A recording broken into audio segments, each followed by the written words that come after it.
So then we have to tell him to... No, we're not including him in this at all. Welcome to the Three No. Abecedarians. My name is Matt. This is Brian, and somewhere on the screen is Jordan. He will be joining us remotely. Yes, from a distance. From a distance. Bette That was Bette Midler. Bette Yeah. Midler. He will Yeah. be... He's with Bette Midler He right is. now. Jordan and Bette Midler. They go way back. Way back. They were good friends. Jordan, do you even know who Bette Midler is? Jordan does not know who anybody is. Okay.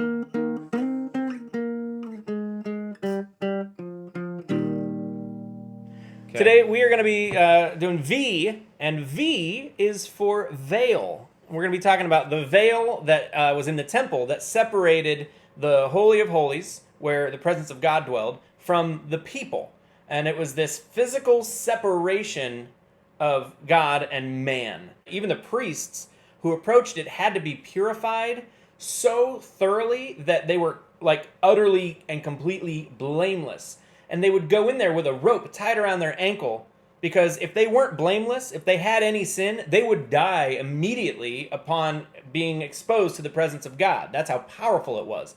And if they died, the other priests couldn't go in and get them, because what if they were impure? Then you've got two dead priests. So the rope was so they could haul their dead carcass out, which I kind of love. I think that is such a, like, I am the purest of us all, but I did some stuff that I don't want to talk about. You know there were two veils. The second veil was the tabernacle, which is called the Holy of Holies. So there was another veil before that one. Oh, like there's an two airlock. different veils. Yeah, exactly. It's like a sin lock. So I wonder if they had to change, because they had to change their clothes, right? They had clothes that only went into the Holy of Holies. So maybe you pass the first veil.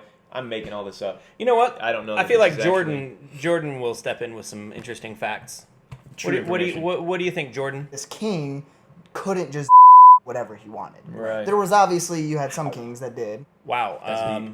It was. I have to beep most of it out, but I mean, that was deep. The Old Testament rites for purification and for the priesthood and all, you know, like the Levites were so good at what they did. They were the priests. They knew all the rules, and there were special clothes they had to wear. There were special times and special things, and I don't even know. I don't know. I don't like rules. I think rules are for rule followers. I'm not one of those. So I don't remember that kind of thing. That's, you know, something Jordan likes so that he can call people out when they're messing up. He loves that stuff.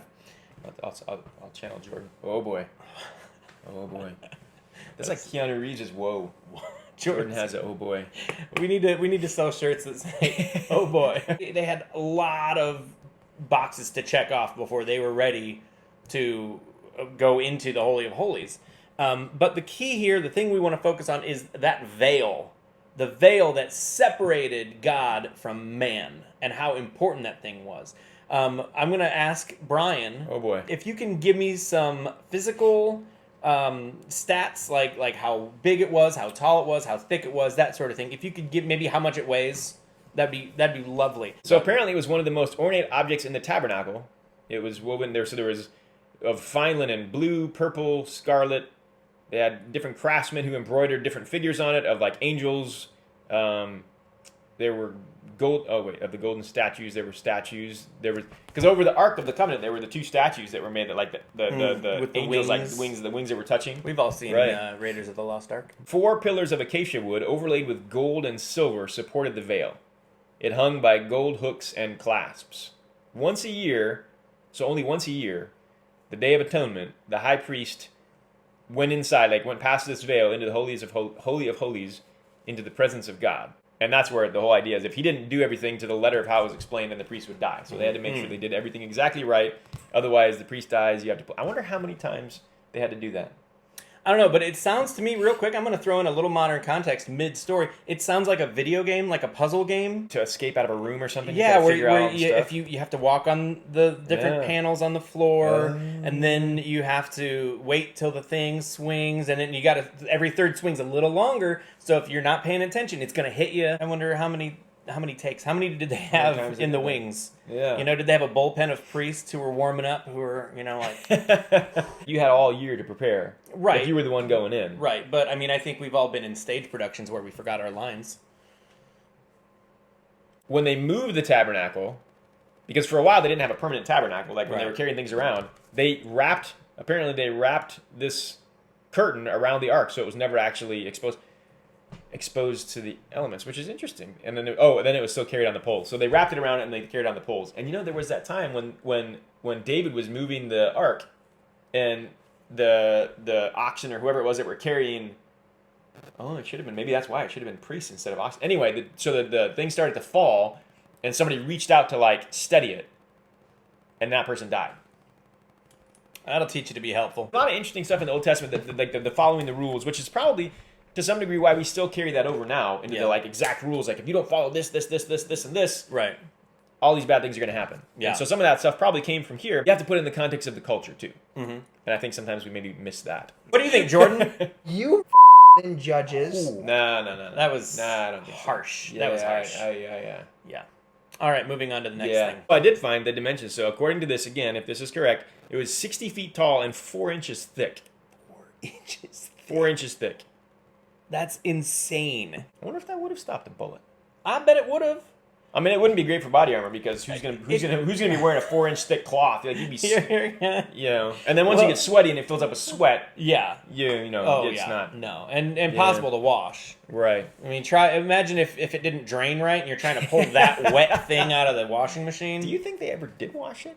You know what? I don't think they had to. I think it was such a holy artifact that dust and dirt just repelled off. No, I'm just kidding. I don't know. Who cares? I mean, if they're hauling it across like a desert. Probably got. Did they have to like pound? Like you think when people walk, like when my they guess is clean a rug, they just pound it with the pounding. They stick? probably went through a bunch of cans of rug beater? Enviroduster and just blasted it off. With the Maybe. keyboard and stuff. Maybe, or they use like a leaf blower, or maybe a pressure washer. Just gonna sandblasted it or something. Maybe. Yeah. Except then it would punch holes in it. Rip. Yeah, I don't know. I don't know how. Maybe. So in the comments below, how would you clean a 60-foot tall, 4-inch thick curtain made of linen? It was linen. Linen. It was different. Oh, that's linen. But that's still... Yeah. What kind of count, though? I mean, we're talking 1,000 count? Or are we talking the thread count? Yeah. Yeah, I don't know. Oh, okay. Either way, like, how do you clean? And if it's 60 feet tall, like, what do you hang it on so you can get out your rug beaters and... That's a good point. I think we answered our question. They didn't clean it. One of my favorite things that happened in the New Testament, when Christ was crucified, Christ who came and he said, I'm the new covenant. All those old rules no longer apply. Okay, I'm the way, the truth, and the life. Not me, but Jesus said that. I'm just a fat guy sitting here just talking out of his butt about the Bible. But Jesus, he said he was the way, the truth, and the life. And what he meant was that you don't have to have some fancy priest once a year passing through the sin lock to get to the Holy of Holies.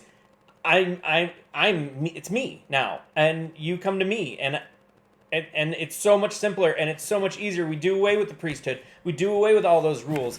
In fact, the veil, we're going to do away with the veil. And the moment Christ died, the moment that he became the sacrifice for our sins, that veil, that 60-foot tall, 4-inch thick veil was torn from the top to the bottom. It started at the top. It was torn in half.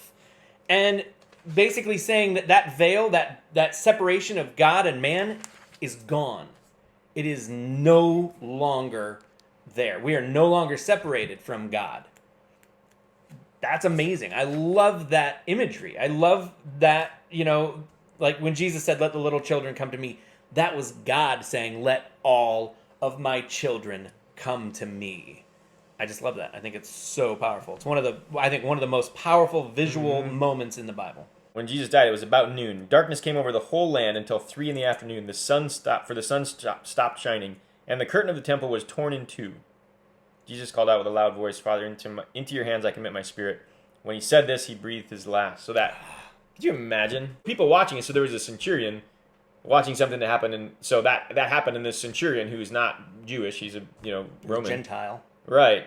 Said surely this was a righteous man. So like people who saw that. Yeah. Can you imagine the impact that would have on, and even the Jewish religious leaders then who kind of were responsible for turning him over. You think at that point they'd have been like, yeah, we're in trouble. We maybe did something wrong. Hey, if you got any more of that forgiveness, I'll take a little bit because I could probably use some right about now. We're not going to sort The veil. Jesus or the veil into a Hogwarts house. But I think we can sort the Levites. I believe the Levites were Ravenclaws because they were scholars. They were intelligent, a little self-righteous. I know Jordan's going to give me some crazy eye roll and be like, what?